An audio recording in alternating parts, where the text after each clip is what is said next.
Hey yo, what's up guys? Welcome back again with Mimin Tampan di sini. Apa kabar kalian? Semoga sehat selalu ya. Oke, di kesempatan kali ini, gua akan mencoba menstorikan sebuah film Korea berjudul Parasit. Dimana untuk film ini sendiri dirilis tahun 2019 yang lalu.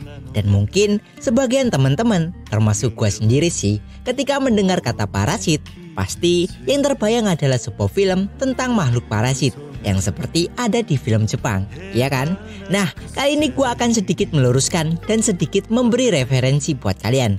Di film kali ini, walaupun memiliki judul Parasit, tetapi di dalam film ini nggak ada makhluk aneh-anehnya. Di mana film ini sendiri akan menceritakan sebuah keluarga miskin yang dengan cerdik memanfaatkan sebuah keluarga kaya raya untuk bertahan hidup. Udah kayak parasit ya. Oke lah, daripada penasaran, tanpa lama-lama lagi, langsung aja kita masuk ke alur ceritanya. 심장이 거짓말을 못해. Scene awal film ini, kita akan diperlihatkan dengan seorang anak laki-laki bernama Kim Woo. Dia ini adalah anak pertama dari sebuah keluarga yang bisa dikatakan kesulitan secara finansial. Ayahnya yang bernama Kim Taek adalah seorang pengangguran, sedangkan ibunya yang bernama Chung Suk adalah seorang ibu rumah tangga biasa. Selain itu, di dalam keluarga tersebut juga ternyata terdapat satu anggota keluarga lain bernama Kim Jung. Ya, ini adalah satu-satunya adik perempuan Kim Woo. Kondisi keuangan keluarga tersebut yang bisa dikatakan serba pas-pasan mengharuskan mereka mau tak mau harus tinggal di sebuah basement dengan jendela kecil yang menghadap ke jalan, di mana pemandangan yang sering mereka lihat adalah orang mabuk yang muntah dan kencing sembarangan. Dan saking miskinnya keluarga tersebut, mereka juga sampai nggak mampu untuk bayar tagihan internet, di mana untuk mengatasi hal itu, mereka jadi sering numpang wifi tetangga, ya walaupun agak lemot-lemot sedap. Selain itu, pekerjaan utama keluarga tersebut adalah menjadi buruh lipat kardus pizza, yang tentunya uang yang didapat enggak seberapa. Ya, walaupun dengan kondisi seperti ini, seluruh anggota keluarga tersebut bisa dikatakan sangat kompak untuk membantu satu sama lain. Hingga suatu hari, secara mendadak, Kim Woo didatangi oleh salah satu temannya yang bernama Min Kyuk. Si Min Kyuk ini yang merupakan teman SMA-nya dulu, kemudian memberikannya sebuah batu warisan dari kakeknya yang ia percayai dapat menarik rezeki. Selain itu, tujuan Min Kyuk datang ke rumahnya adalah ingin menawarkan sebuah pekerjaan untuk Kim Woo, menggantikan dirinya yang sekarang menjadi guru les privat di sebuah keluarga kaya raya. Jadi singkatnya gini, si Min Kyuk adalah seorang guru les privat, tetapi karena ia dapat beasiswa untuk kuliah di luar negeri, maka dari itu ia harus mencarikan orang untuk menggantikannya. Nah, berhubung si Min Kyuk ternyata suka sama murid yang ia les ini, maka dari itu ia pun meminta bantuan kepada sahabatnya untuk menggantikannya menjadi guru les, sekaligus menitipkan gadis yang ia sukai itu kepadanya. Kim Woo yang memang berpikir membutuhkan pekerjaan tersebut, tanpa pikir panjang lagi, ia pun menyetujuinya. Dan karena memang ia ini tidak kuliah dan tak punya ijazah, maka dari itu untuk mengakali hal tersebut, ia pun lalu meminta bantuan kepada adiknya untuk membuatkannya sebuah ijazah palsu. Yang kebetulan si Kim Jung ini jago banget main Photoshopnya. Setelah mempersiapkan semua dokumen, ia pun langsung berangkat ke rumah keluarga Park. Di mana sesampainya di sana, ia sangat terkejut melihat rumah keluarga tersebut. Kim Woo yang sekarang memalsukan namanya menjadi Kevin, ia pun lalu bertemu dengan pembantu rumah itu bernama Guang, yang kemudian ia dipertemukan dengan nyonya rumah tersebut bernama Yeongkyo. Setelah sedikit mengobrol dengannya mengenai Dae-hye, anak perempuan yang akan Kevin les, ia pun lalu mulai mengajar gadis tersebut, tentunya dengan didampingi oleh sang ibu, untuk melihat cara pembelajaran yang akan diberikan oleh Kevin.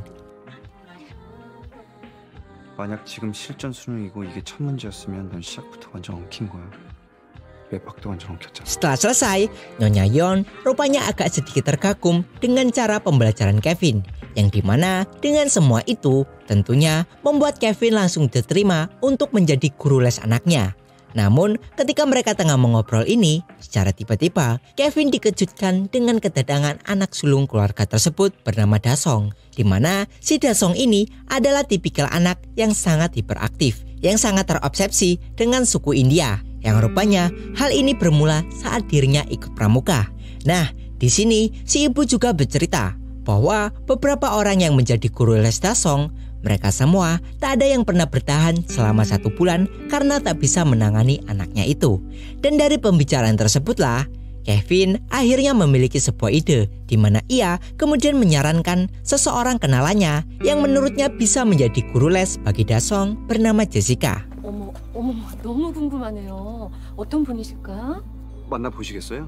Hingga keesokan harinya, ia datang lagi ke rumah itu bersama seseorang bernama Jessica, yang ternyata itu adalah Kim Jung, adiknya sendiri, yang menyamar sebagai ahli psikologi seni sepupu dari Kevin. Setelah bertemu dengan nyonya di rumah itu, Jessica lalu langsung mengajar Dasong, dan Kevin juga pergi untuk mengajar Dae, yang rupanya mereka berdua ini sudah mulai menjalin hubungan asmara.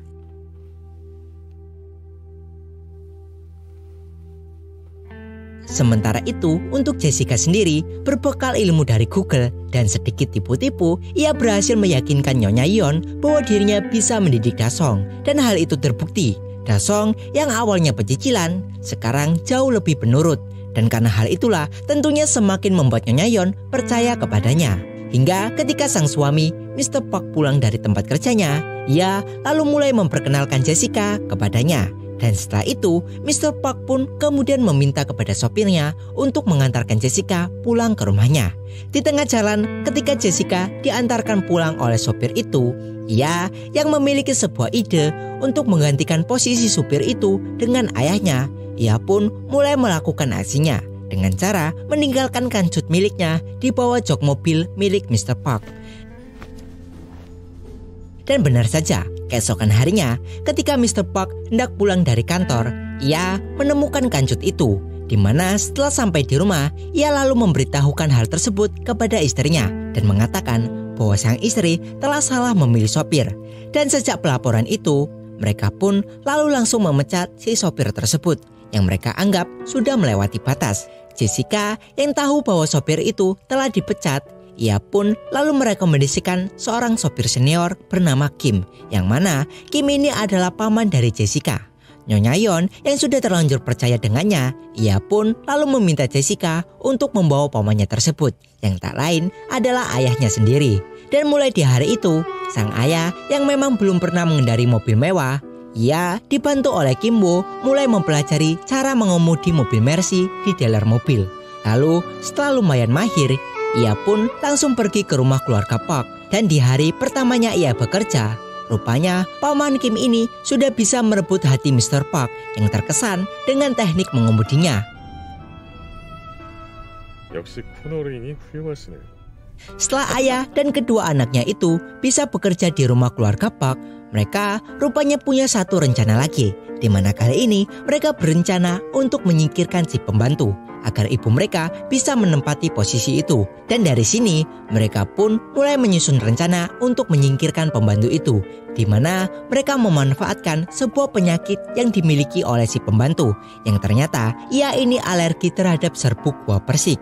Nah, di rencana ini, setiap anggota keluarga sangat kompak untuk melakukan rencana tersebut, di mana kedua anaknya itu berperan sebagai penabur serbuk buah persik ke tubuh si pembantu, sedangkan sang ayah bertugas untuk mengeksekusi si pembantu dengan cara memfitnah si pembantu bahwa ia memiliki penyakit TBC.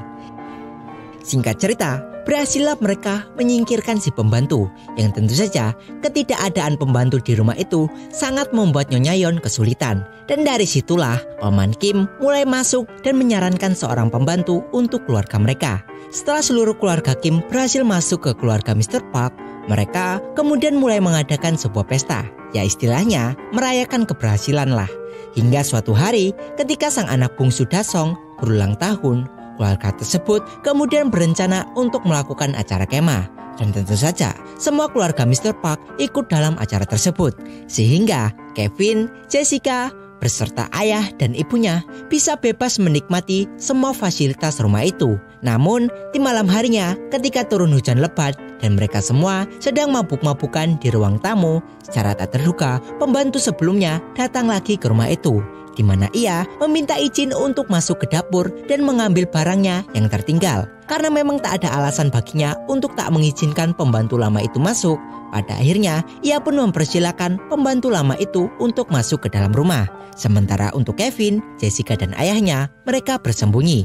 Setelah pembantu lama itu masuk ke dapur, betapa terkejutnya ia ketika melihat pembantu lama itu mulai membuka sebuah pintu rahasia yang ternyata itu adalah sebuah bunker. Namun ada hal yang paling mengejutkan baginya, di mana ternyata di dalam bunker itu ada seorang pria yang ternyata ia adalah suaminya. Di sini ia juga menceritakan bahwa sebenarnya Mr. Park tidak tahu akan bunker di rumah itu, karena memang pemilik pertama rumah itu yang merupakan seorang arsitek membuat bunker ini bertujuan untuk mengantisipasi jika ada serangan dari Korea Utara. Dan satu-satunya yang tahu akan bunker tersebut adalah pembantu lama rumah itu, yaitu dirinya sendiri. Alasan lain kenapa suaminya bisa tinggal di bunker tersebut adalah karena ternyata si suami ini terlilit hutang. Maka dari itu, untuk menghindarinya, ia bersembunyi di sana. Setelah ia menceritakan semua itu, secara tak sengaja, Kevin, Jessica dan ayahnya yang memang sedari awal mereka bersembunyi dan menguping, secara tiba-tiba mereka terpleset dan terjatuh di depan pembantu lama. Ia yang melihat dan menyadari bahwa mereka itu adalah penipu.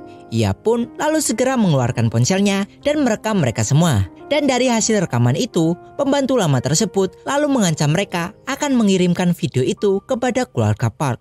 Di sini, karena mereka tak ingin masuk penjara, mereka pun terpaksa menuruti perintah dari si pembantu lama dan juga suaminya. Namun, ketika pembantu lama dan suaminya itu lengah, keluarga Kim secara kompak mereka langsung menyerangnya dan merebut ponsel yang berisikan video tadi. Setelah keluarga Kim berhasil merebut dan menghapus video itu, secara tiba-tiba telepon di rumah itu berdering, yang ternyata itu adalah telepon dari Nyonya Yon yang mengabarkan bahwa mereka tidak jadi kemah karena lokasi perkemahan sedang dilanda banjir akibat hujan. Selain itu, ia juga mengabarkan bahwa ia dan juga keluarganya akan segera sampai. Mendengar hal itu, tentu saja membuat seluruh keluarga Kim panik. Namun, walaupun begitu, keluarga tersebut tetap kompak untuk membersihkan rumah dan menyekap si pembantu lama beserta suaminya. Tapi, akibat terburu-buru ini, secara tak sengaja, mereka membuat si pembantu lama terjatuh dari tangga. Sehingga, hal itu menyebabkan kepalanya terbentur. Namun, sebelum sempat memberikan pertolongan pertama, warga Park terlebih dahulu sampai di rumah itu. Ketika situasi mulai aman, mereka pun kemudian berniat untuk kabur dari sana. Akan tetapi, ketika mereka hendak pergi itu, secara tiba-tiba Dason turun dari kamarnya. Sehingga karena hal itu, mau tak mau mereka harus bersembunyi lagi di bawah meja ruang tamu. Kedatangan Dasong rupanya juga disusul oleh Mr. Park dan Nyonya Yong, di mana setelah itu Dasong keluar rumah sambil membawa sebuah tenda. Yang ternyata ia ini berniat untuk berkemah di depan rumah. Nah, karena kedua orang tua ini khawatir dengan anak bungsunya itu, akhirnya mereka pun memutuskan untuk tidur di sofa sambil mengawasi anaknya. Hingga tak lama kemudian, secara tiba-tiba Mr. Park ingin nganu-nganu dengan istrinya. Dan karena memang mereka merasa di ruangan itu tak ada orang, Mr. Park pun mulai meraba-raba istrinya. Yang tentu saja kegiatan tersebut didengar dan disaksikan oleh ketiga orang yang sekarang bersembunyi di bawah meja itu.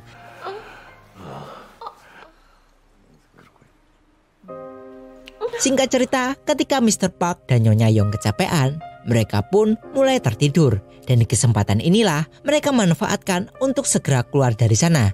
Namun ketika mereka keluar satu persatu dan menyisahkan si ayah, tiba-tiba Dason memanggil Mr. Park dari dalam tenda, sehingga membuat Mr. Park dan istrinya terbangun. Akan tetapi di posisi ini, untungnya Paman Kim yang memang masih ada di ruangan itu tidak ketahuan.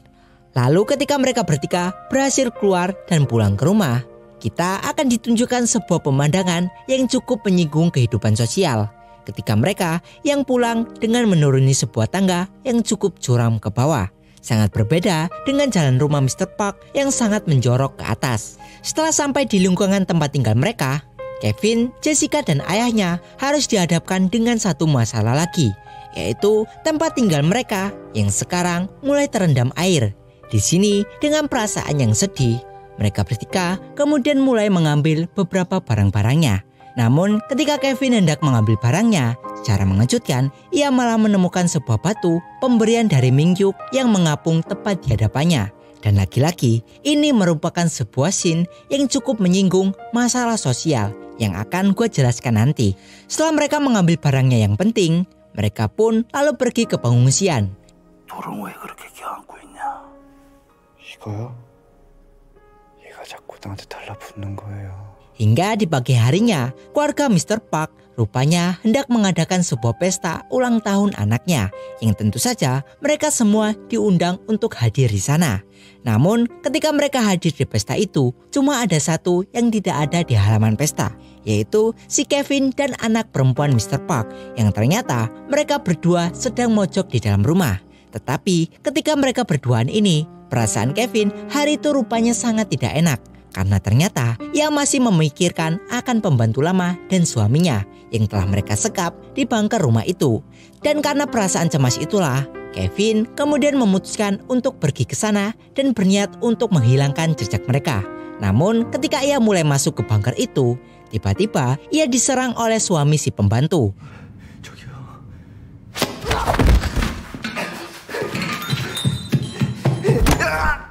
Setelah berhasil melumpuhkan Kevin, suami pembantu lama itu kemudian mulai menghantamkan sebuah batu yang Kevin bawa tadi hingga membuatnya pingsan.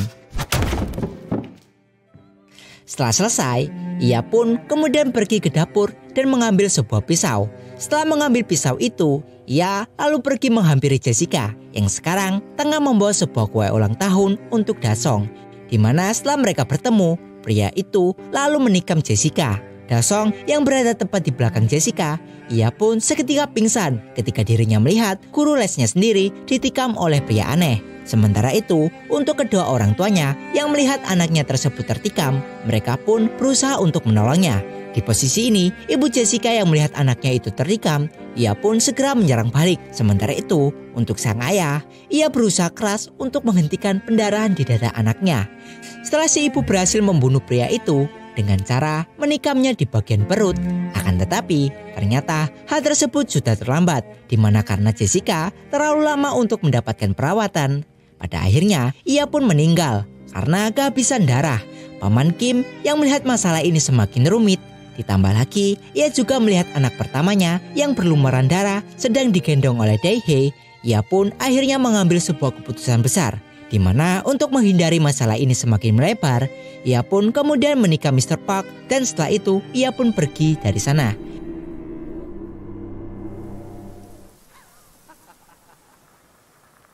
Singkat cerita, 1 bulan kemudian setelah insiden itu, kita akan diperlihatkan kondisi Kevin yang ternyata ia masih hidup, namun dalam kondisi gagal otak, sehingga membuatnya terus-terusan tertawa. Bahkan saat di tempat Abu sang adik, ia masih saja terus tertawa. Dan ketika Kevin mulai membaik, ia bersama dengan ibunya lalu mulai disidang dengan dakwaan penipuan, di mana mereka hanya dihukum dengan hukuman masa percobaan. Kevin alias Kim Woo yang sampai detik ini ia tak tahu keberadaan ayahnya itu, ia pun lalu mulai mendatangi rumah Mr. Park yang ternyata sekarang ini rumah tersebut sudah dibeli oleh orang lain. Dan ketika ia melihat ke rumah itu, Kevin lalu mulai menyadari akan lampu taman di rumah tersebut yang secara aneh berkedip-kedip, seperti sebuah sinyal Morse yang dikirimkan oleh seseorang. Ia yang penasaran itu pun lalu mulai mengartikan kode tersebut. Dan benar saja, ternyata itu memang sebuah kode dari ayahnya yang mengatakan bahwa selama ini ia bersembunyi di bunker rumah tersebut. Selain itu, ia juga mengungkapkan bahwa pembantu lama yang mereka sekap sekarang ini sudah tewas dan ia telah menguburkannya di depan halaman rumah tersebut ketika rumah itu sudah ditinggalkan oleh keluarga Mr. Park. Setelah itu, kemudian Shin pun berpindah ke arah Kevin, di mana ia mulai membuka sebuah usaha dan berjanji pada dirinya sendiri bahwa ia akan menjadi orang kaya dan membeli rumah itu. Dan tak lama kemudian, akhirnya Kevin pun mulai menunjukkan hasilnya, di mana ia berhasil membeli rumah itu dan membuat keluarganya yang tersisa berkumpul kembali. Akan tetapi, semua hal manis itu ternyata hanyalah sebuah delusi si Kevin saja. Yang sekarang ini ia tengah terduduk di rumah lamanya sambil membaca pesan Morse dari ayahnya. Dan setelah itu, film pun selesai. Oke, di sini gua akan sedikit menjelaskan tentang arti sebenarnya dari film ini dan tentang batu aneh yang selalu muncul di dalamnya. Jadi batu aneh ini bisa diibaratkan sebagai hutang dan Mingkyu sebagai pemberi hutang yang menawarkan sebuah kemudahan hidup. Dan dengan batu atau bisa dikatakan hutang, keluarga Kim bisa menikmati mewahnya kehidupan. Ya walaupun hanya sesaat karena namanya juga hutang, pasti akan ada tenggang waktu dan juga bunga. Nah, tenggang waktu dan bunga tersebut di film ini digambarkan oleh si pembantu lama dan suaminya yang secara total merampas harta dan kebahagiaan mereka. Sehingga sekarang ini yang tersisa hanyalah hutang. Dan hutang ini digambarkan sebagai batu yang terapung di atas air.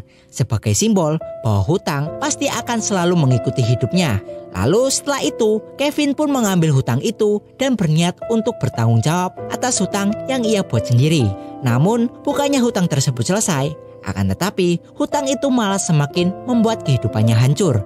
Dan terakhir di scene Kevin menjadi orang sukses. Dari situ sangat digambarkan dengan jelas bahwa orang yang hidupnya semakin terpuruk akibat hutang, ia akan terus-terusan berhayal bahwa hidupnya akan berubah menjadi sukses. Dan ya, itu adalah pesan dari film ini.